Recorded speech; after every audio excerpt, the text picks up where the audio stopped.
கர்த்தரும் அருமை இரட்சகரும் மீட்பெருமாகிய இயேசு கிறிஸ்துவின் இனிய நாமத்தினாலே இக்காலை வேளையிலே அனைவரையும் அன்போடு வாழ்த்துகிறேன். இன்றைய திருவார்த்தை சங்கீதம் 56:9. தேவன் என் பட்சத்தில் இருக்கிறார். அருமையானவர்களே, நம் அலைச்சல்களை நன்றாக அறிந்திருக்கிறார்.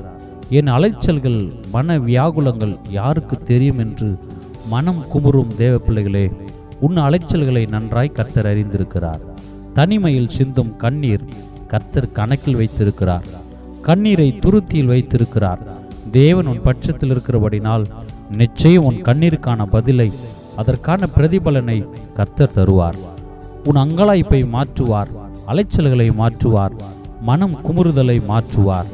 இன்றே இப்பொழுதே இயேசு கிறிஸ்து அவை எல்லாவற்றையும் மாற்ற வல்லமையுள்ளவராக இருக்கிறார். ஆண்டவர் நம்மோடு இருக்கிறார், உன் அருகில் இருக்கிறார். சத்துருவின் போராட்டம் பெருகுகிறதா? சுற்றத்தார் உற்றார் பகைக்கிறார்களா? விரோதமான காரியங்கள் செய்கிறார்களா? பயப்படாதே, கர்த்தர் நம் பட்சத்தில் இருக்கிறார். கர்த்தர் நமக்காக யுத்தம் செய்வார், நமக்காக வழக்காடுவார். ஆண்டவர் நம்மோடு இருக்கிறார். கலங்காதே, திகையாதே, கர்த்தரை நம்பு, உறுதியாய் பற்றிக்கொள். அதிசயமான காரியங்கள் நிச்சயம் வாழ்வில் கர்த்தர் செய்வார். ஆமென்.